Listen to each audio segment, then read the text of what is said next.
نحمدہ و نصلی علی رسولہ الکریم اما بعد فاعوذ باللہ من الشیطان الرجیم بسم اللہ الرحمن الرحیم۔ السلام علیکم۔ شروع کرتے ہیں اللہ تعالیٰ کے بابرکت نام سے جو نہایت مہربان اور رحم فرمانے والی ذات ہے، اور بھیجتے ہیں لاکھوں کروڑوں درود و سلام آقائے دو جہان محبوب خدا سرور کائنات حضور اکرم صلی اللہ علیہ وآلہ وسلم پر۔ اللہم صلی علی محمد وعلی آل محمد کما صلیت علی ابراہیم وعلی آل ابراہیم انک حمید مجید۔ اللہم بارک علی محمد وعلی آل محمد کما بارکت علی ابراہیم وعلی آل ابراہیم انک حمید مجید۔ معزز سامعین گرامی، امید کرتے ہیں کہ آپ سب بخیر و عافیت ہوں گے اور اللہ تعالیٰ کے دیے گئے فرائض اور احکامات کو بخوبی ادا کر رہے ہوں گے۔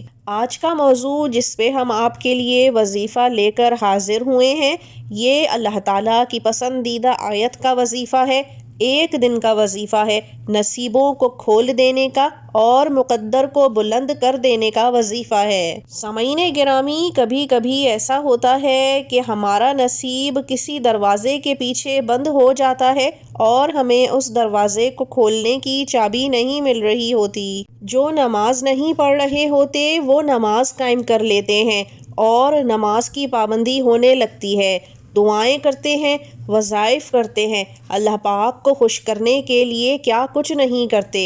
لیکن کہیں نہ کہیں پھر بھی کمی بیشی ہو رہی ہوتی ہے جس پر انسان نظر ثانی کرتا ہی نہیں۔ سامعین گرامی، آپ کو بتاتے چلیں کہ اگر کبھی ایسا ہو کہ دعائیں مانگنے کے باوجود، شدت دعا ہونے کے باوجود کوئی معاملہ آپ کا حل نہ ہو رہا ہو، دعا جو قبول نہ ہو رہی ہو، تو اس میں سب سے پہلے اپنے گزرے ہوئے کل اور اعمال پہ نظر ڈالیے، اللہ تعالیٰ سے اپنے گناہوں کی شدت سے معافی مانگیے، کیونکہ انسان تو ہے ہی خطا کا پتلا، بڑے اور چھوٹے گناہ جانے انجانے میں سرزد ہو ہی جاتے ہیں، اور پھر اللہ تعالیٰ معافی کو بے حد پسند کرتا ہے۔ جو شخص جتنی جلدی اپنے گناہوں سے معافی مانگ لے اور گناہوں سے پلٹ جائے، اللہ تعالیٰ بھی اتنی ہی جلدی اس کی زندگی سنوار دیتا ہے، اس کی دعاؤں کو قبول فرما لیتا ہے۔ اسی لیے سب سے بہترین ذکر استغفر اللہ ربی من کل ذنب واتوب الیہ کا ہے،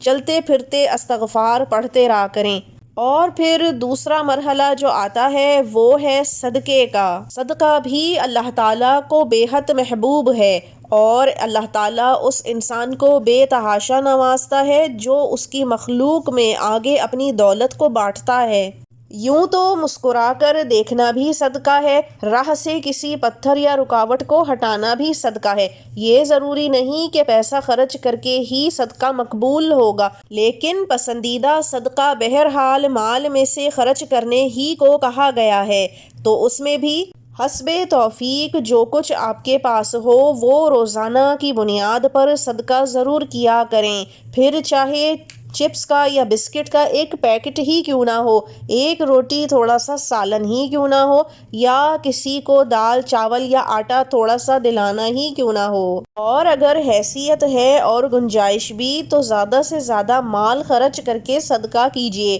کیونکہ صدقہ رد بلا ہے۔ کون سی بلا، کون سی تکلیف، کیسی پریشانی کس صدقے سے آپ کی کب دور ہو جائے آپ کو معلوم بھی نہیں ہوتا۔ یہ دو ایسے معاملات ہیں جو اپنی زندگی کا حصہ بنا لیجئے، یقین جانیے زندگی کے آدھے سے زیادہ مسائل ویسے ہی حل ہو جائیں گے۔ لیکن اگر آپ کا پھر بھی کوئی ایسا مسئلہ ہے جو بڑا ہے اور حل نہیں ہو رہا، کافی عرصے سے کوشش کے باوجود معاملہ بن نہیں پا رہا، تو آج ہم آپ کو ایسا وظیفہ ہدیہ کر رہے ہیں، اور یہ وظیفہ آپ کے لیے چابی ہوگا اس دروازے کی جو آپ کا نصیب کھول دے گا۔ کرنا آپ نے یہ ہے کہ فجر، عصر اور عشاء کی نماز کے بعد آپ نے قبلہ رخ ہو کر بیٹھ جانا ہے، اور اول و آخر 11 مرتبہ درود ابراہیمی کو پڑھ لینا ہے، اور درمیان میں ہر بار 512 مرتبہ